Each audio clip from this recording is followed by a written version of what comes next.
So some of the best single-player first-person shooters to come out in the last 5 years were both Wolfenstein: The New Order and its prequel, Wolfenstein: The Old Blood.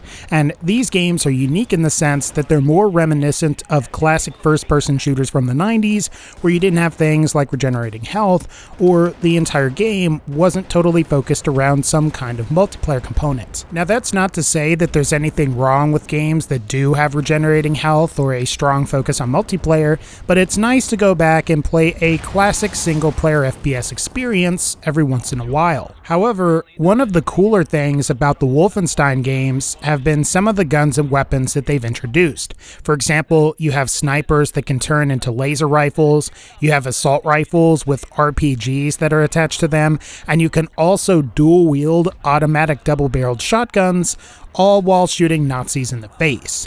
So it's pretty glorious. But today, I'd like to go over and compare weapons from the two different games and declare what I think are the best guns and weapons from both Wolfenstein: The New Order and Wolfenstein: The Old Blood. So I guess without further ado, let's go ahead and start with number 8, and that is going to be the pipe from Wolfenstein: The Old Blood. Now, when comparing both of these games' melee weapons, I think we can all agree that while it is a crude weapon, the pipe from Wolfenstein: The Old Blood is a lot cooler than the generic knife that you get. And while it's true that you can't throw the pipe at enemies to perform stealth kills, like you can with the knife, the pipe has some other advantages.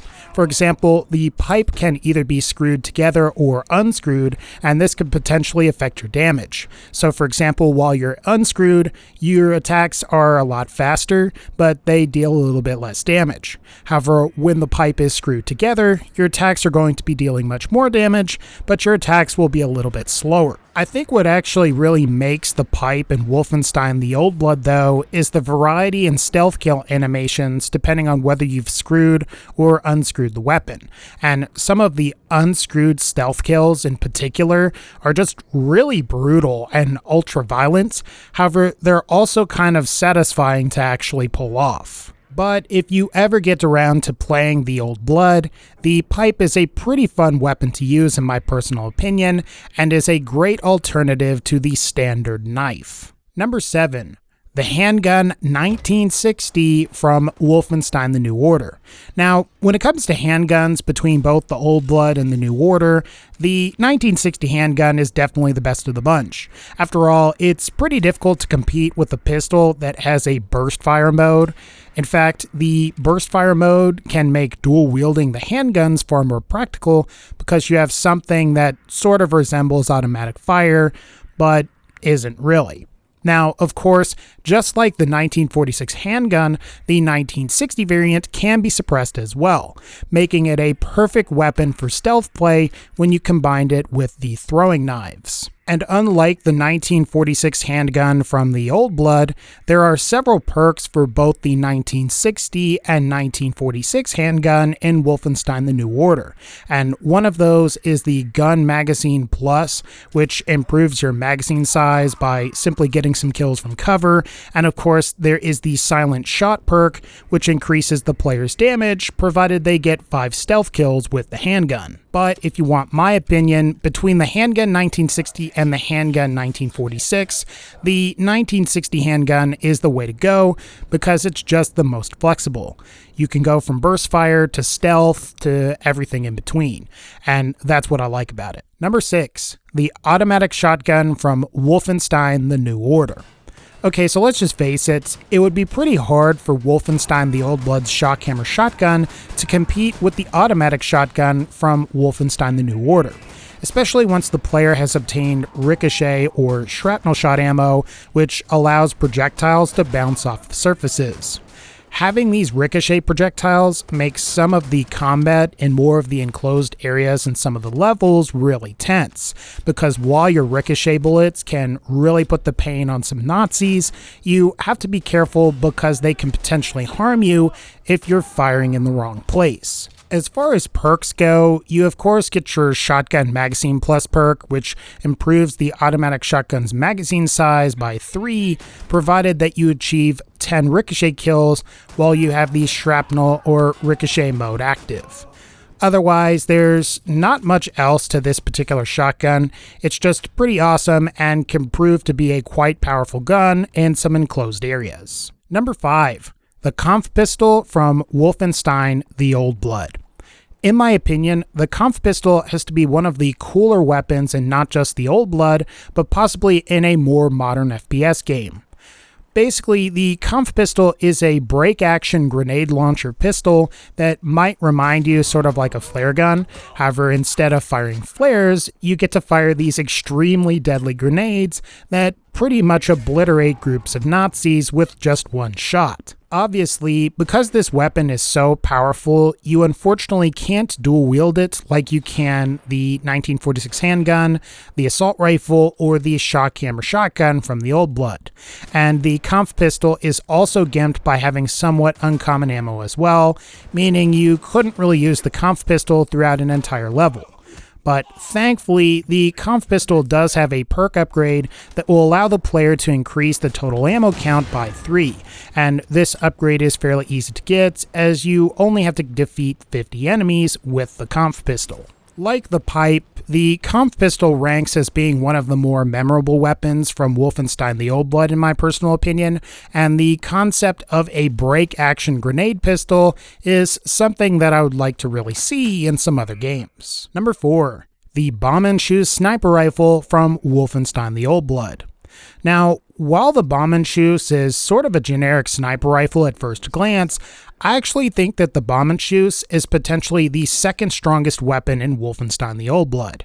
And while it can't be dual wielded like most of the other weapons, and may not deal quite as much damage per shot as the Kampf pistol, it has the major advantage of having much higher single shot damage than most of the other weapons in the game, and unlike the Kampf pistol, you can carry and find much more ammo for the BOMBENSCHUSS. What's also pretty cool about this weapon is sort of like the AR Marksman from Wolfenstein: The New Order, the BOMBENSCHUSS has an alternate fire mode which activates the scope for long-range sniping.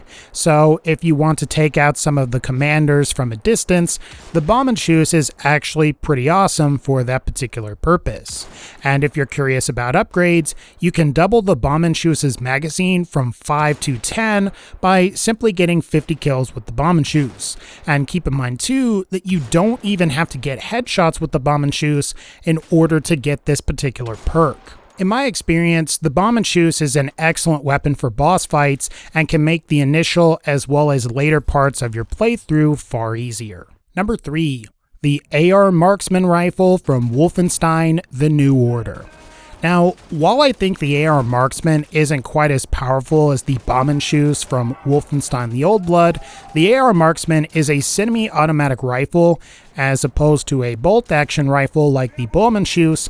However, I would say that the best part about the AR Marksman is the laser rifle upgrade that the player can obtain while the player visits the Nazi base that's on the moon. This laser rifle is also pretty cool because it has potentially infinite ammo, sort of like the experimental Laserkraftwerk weapon, because basically all you have to do is just recharge this at an energy recharging station. When it comes to perks, you have the Marksman Magazine Plus perk, which will boost the sniper rifle portion's magazine size by 4, and you also have the LKW Battery Plus perk, which will improve battery size for your energy weapons, provided that you have the Auto Panzer perk, and if you perform 3 ricochet kills with the Laserkraftwerk. Ultimately though, the AR Marksman is pretty awesome because of its flexibility, because you can quickly go from sniping to firing lasers with the flick of a switch. Number 2. The Assault Rifle 1960 from Wolfenstein: The New Order. Now, this really shouldn't be that much of a surprise, but I think it's safe to say that the Assault Rifle 1960 from the New Order is definitely a lot cooler than the Assault Rifle 1946T that appears in Wolfenstein: The Old Blood. After all, the 1946T's select fire between burst and full auto can't really compete with the 1960s portable rocket launcher attachment. When it comes to perks, you of course have the AR Magazine Plus perk, which increases your magazine size by 8, and this perk is obtained by simply getting 80 kills with the assault rifle from cover. And then there's also the Rocket Magazine Plus perk, which improves the launcher's magazine size by 4, and this is obtained by acquiring the Bullseye perk, and then by achieving 5 dual-wielded rocket kills with the assault rifle 1960 within 10 seconds. If you ask me, I'd say the assault rifle 1960 is just pretty hard to beat. You've already got a pretty solid weapon to begin with, and then you just add a rocket launcher to it. And finally, number 1, the MG46 minigun from Wolfenstein: The Old Blood. While the MG46 makes an appearance in the New Order, it's the Old Blood version that I would argue is probably the most useful, and this is because of a special perk called the Carry Heavy Machine Gun perk, which basically just allows you to carry an MG46 with you at all times. Now, if you've played the New Order, while you can use both the MG46 and the MG60 in that game, you can't actually carry these in your weapon wheel, so that kind of sucks. However, in Wolfenstein: The Old Blood, you can at the very least carry an MG46 around with you at all times. The best part though is that the perk is really easy to get, as all you have to do is just get 200 kills with the MG46. Ultimately though, the MG46 is a phenomenal weapon, and it's highly recommended that you acquire its corresponding perk so you can equip it as soon as possible. But alright guys, I think that's going to wrap up this particular video. If you liked this video, feel free to leave a like, click the bell to join the notification squad, and as always, take care, and I'll see y'all next time.